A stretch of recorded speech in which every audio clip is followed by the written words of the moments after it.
Hello friends, welcome to Panisha Tutor. In this video, we are going to discuss tax slabs for the year 2022 to 23 and some significant changes made in budget. We will start with types of taxes first. Types of taxes हमें पता है two types के हैं. First one is direct taxes and another one is indirect taxes. Direct taxes क्या है? जब tax payer जो है वो अपना burden किसी पे भी shift नहीं कर सकता. That is, impact and incidence of tax falls on the same person.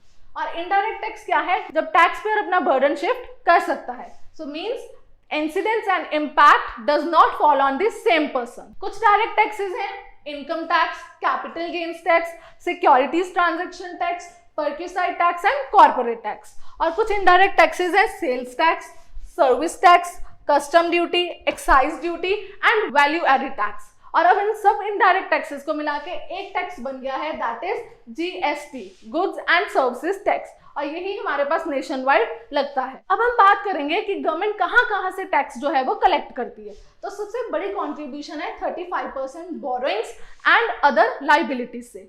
Next है 15% जो कि कॉर्पोरेट टैक्स है. Another 15% is income tax. और उसके अलावा बड़ी कंट्रीब्यूशन आती है 16% जो कि है जीएसटी की. सो हमारे पास क्वेश्चन आ सकता है, which tax constitutes major portion in the budget 2022. So इसका आंसर होगा GST, that is goods and services tax. Before discussing the tax rates, I would like to share with you all that you can join our online, offline or video courses at Panisha for paper 1 and paper 2 commerce, management, life sciences, economics, for UGC NET or JRF. For any queries you can call us at the given numbers. अब हम discuss करेंगे slab rates. Slab rates में सबसे पहले बात करेंगे हम individual की, association of persons, body of individuals और लोकल अथॉरिटीज की. तो सबसे पहले है अप टू 2,50,000. तो इसके लिए गवर्नमेंट ने नील रेट प्रिस्क्राइब किया है. और अगर हमारी इनकम है 2,50,000 टू 5 लाख के बीच तो इस पे टैक्स रेट लगेगा 5%. और अगर हमारी इनकम है 5 लाख टू 10 लाख की तो इस पे टैक्स रेट लगेगा 20%. और अगर हमारी इनकम 10 लाख से एक्सीड कर रही है तो we have 30% tax rate. Next है senior citizen.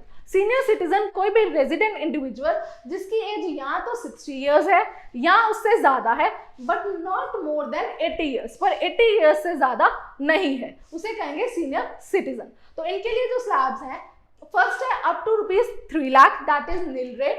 Then is 3 lakh to 5 lakh, इसके लिए 5% टैक्स रेट. और देन है 5 लाख टू 10 लाख, इसके लिए 20% टैक्स रेट. और फिर है अबव 10 लाख, इसके लिए 30% टैक्स रेट. नेक्स्ट है super senior citizen. Super senior citizen वो रेजिडेंट इंडिविजुअल्स हैं जिनकी एज या तो 80 इयर्स है या फिर मोर देन 80 इयर्स है. तो इनके लिए स्लैब रेट्स हैं up to 5 lakh, that is nil. And then is 5 lakhs to 10 lakhs, that is 20%, and above 10 lakhs it is 30%. Next बात करेंगे सरचार्ज की. सरचार्ज एक एडिशनल टैक्स है जो इंडिविजुअल को तभी पे करना पड़ेगा जब उसकी इनकम जो है वो एक लिमिट से एक्सीड कर रही है, तब हम पे करेंगे सरचार्ज. और इसके लिए भी अलग अलग लिमिट्स हैं. तो पहली लिमिट है ₹50 लाख टू 1 करोड़, तब हमें टैक्स पे करना पड़ेगा 10%. और फिर है 1 करोड़ टू 2 करोड़, जिसके लिए सरचार्ज हमें 15% पे करना पड़ता है. फिर है 2 करोड़ टू 5 करोड़, जिसके लिए 25% सरचार्ज है. और अगर हमारी इनकम 5 करोड़ से ज्यादा है तो उसके लिए हमें 37% सरचार्ज पे करना पड़ता है. और मैक्सिमम रेट जो सरचार्ज का है वो 15% है, accept under sections 115A, AB, AC, ACA and E. अगर हम इस साल का बजट देखें तो उसमें हम देख सकते हैं कोई भी अगर हम कैपिटल एसेट ट्रांसफर कर रहे हैं तो उस पर मैक्सिमम सरचार्ज जो हम चार्ज करेंगे तो वो होगा 15%. और अगर हम बात करें एसोसिएशन ऑफ पर्संस की, उस पर भी हमारा मैक्सिमम सरचार्ज होगा 15%. ये दोनों एप्लीकेबल होंगे with effect from the assessment year 23 to 24. Next है health and education cess. Health and education cess जो है वो सेंट्रल गवर्नमेंट लेवी करती है कोई भी वेलफेयर प्रोग्राम्स के लिए, कोई हेल्थ इंफ्रास्ट्रक्चर के लिए या फिर एजुकेशन प्रोग्राम्स के लिए. तो ये जो है करंटली वो लगता है 4% पे. नेक्स्ट है रीबेट. रीबेट को डिफाइन किया गया है अंडर सेक्शन 87A में. रीबेट क्या है? रीबेट जो है वो हमें तब मिलती है जब हमारी इनकम जितनी उन्होंने प्रिस्क्राइब की है उससे बिलो है या फिर उतनी है, तब हम रीबेट के लिए क्लेम कर सकते हैं. मींस लोअर टैक्स पे करना पड़ेगा. सो कोई भी रेजिडेंट इंडिविजुअल जिसकी इनकम 5 लाख या फिर इससे कम है वो अभी रीबेट के लिए क्लेम कर सकता है। तो रीबेट की अमाउंट कितनी होगी, वो है दैट इज 100% या फिर 12,500 विच एवर इज लेस, उतने की हम रीबेट क्लेम कर सकते हैं। नेक्स्ट बात करेंगे tax rates applicable to company. जो कंपनी है वो 2 टाइप्स की है। First one is domestic company. Domestic company वो कंपनी है जो अपने सारे अफेयर्स अपनी होम कंट्री से यानी कि अपनी खुद की कंट्री से देखेगी, और फॉरेन कंपनी वो कंपनी है जो आउटसाइड द कंट्री ऑपरेट करेगी, उसे कहेंगे फॉरेन कंपनी। डोमेस्टिक कंपनी के टैक्स रेट्स की बात करेंगे तो सबसे पहले अगर कोई कंपनी है जिसका टोटल टर्नओवर या फिर ग्रॉस रिसीट्स उसके प्रीवियस ईयर 2020 टू 21 में 400 करोड़ से ज़्यादा नहीं है तो उसके लिए कोई भी रेट नहीं लगेगा। और अगर हम प्रीवियस ईयर 2019 टू 20 की बात करते हैं तो उसके लिए हमारे पास 25% टैक्स रेट लगेगा। और अगर बाकी सारी कंपनीज जो भी डोमेस्टिक रह गई हैं इनके अलावा उसके लिए 30% टैक्स रेट है। नेक्स्ट कुछ स्पेशल टैक्स रेट्स हैं जो कि एक डोमेस्टिक कंपनी के लिए लगते हैं। फर्स्ट सेक्शन है 115BA, तो उसके लिए टैक्स रेट है 25%। और फिर सेक्शन है 115BAA जिसके लिए टैक्स रेट है 22%।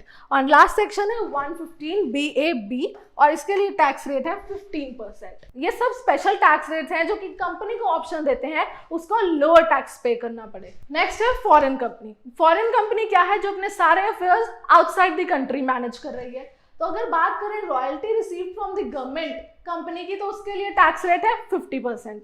और इसके अलावा जो भी फॉरेन कंपनी है, जो भी फॉरेन इनकम है, उस पर टैक्स रेट है 40%। नेक्स्ट है कुछ सिग्निफिकेंट डायरेक्ट टैक्स प्रपोजल जो हमारे इस साल के बजट में आए हैं। सो फर्स्ट है no change in rates of taxes. हमारे टैक्स स्लैब्स में कोई भी चेंज नहीं आया है, be it for individual, local authorities, association of persons और बॉडी ऑफ इंडिविजुअल्स, कोई भी टैक्स स्लैब्स में चेंज नहीं आया है। नेक्स्ट है टैक्स रिलीफ। जो पर्संस विद डिसएबिलिटीज हैं उनके लिए स्पेशल टैक्स रिलीफ मेजर्स आए हैं। और लास्ट है reducing alternate minimum tax rate. जो ऑल्टरनेट मिनिमम टैक्स है पहले लगता था 18.5%, अब हो गया है 15% कोऑपरेटिव सोसाइटीज के लिए। नेक्स्ट है विड्रॉल ऑफ इनहांस्ड सरचार्ज। जो सरचार्ज हमारा 25 और 37% लगता था लॉन्ग टर्म कैपिटल गेन में, अब नहीं लगेगा, विड्रॉ कर लिया गया है। नेक्स्ट है जो डिडक्शंस क्लेम करनी होती थी अंडर सेक्शन 80DD के लिए, वो भी लिबरलाइज कर दी गई हैं। नेक्स्ट है जो टर्मिनल डेट थी स्टार्टअप्स के लिए अंडर सेक्शन 80IAC, वो थी 31 मार्च 2022 और अब वो एक्सटेंड कर दी गई है 31 मार्च 2023 तक। नेक्स्ट है जो इनकम वर्चुअल एसेट्स के ट्रांसफर होने पे लगती थी उसका टैक्स रेट जो है वो 30% हो गया है। वर्चुअल एसेट्स क्या है, कोई भी एसेट जो क्रिप्टोग्राफिक फॉर्म में है। नेक्स्ट है अब हम इनकम टैक्स कंप्यूट कैसे करेंगे। इनकम टैक्स को कंप्यूट करने के लिए हमारे पास 5 डिफरेंट इनकम्स हैं। First is income from salary, then is income from house property, then is income from business and profession, then income from capital gains and last is income from other sources. और जब हम इन सबको club कर देंगे हमारे पास आ जाएगी gross total income. सो उसके बाद जो भी हम डिडक्शंस क्लेम कर सकते हैं, स्टैंडर्ड डिडक्शन अंडर सेक्शन 16 और जो भी डिडक्शंस हमारे पास 80C से 80U तक अवेलेबल है वो हम डिडक्ट करेंगे और उसके बाद हमारे पास आ जाएगी taxable income. Let us understand it with the help of numerical. मान लेते हैं हमारे पास सैलरी से इनकम है 4 लाख और we have nil income from house property, business and profession, capital gains and other sources. So जो हमारी ग्रॉस टोटल इनकम है it comes out to be 4 lakh. और अब मानते हैं हमारे पास डिडक्शन जो थी 80C के अंदर वो 50,000 की अवेलेबल थी। So we will claim the deduction and it comes out to be 3,50,000। अब हमने पढ़ा था टैक्स स्लैब्स के बारे में। तो फर्स्ट टैक्स स्लैब थी हमारी अप टू 2,50,000 जो कि नील रेट प्रिस्क्राइब करती थी। तो अब हमारी इनकम थी 3,50,000 और इसमें से हमने 2,50,000 जो एग्जम्प्टेड लिमिट थी उस पर टैक्स नहीं लगेगा तो वो हमने डिडक्ट कर दी।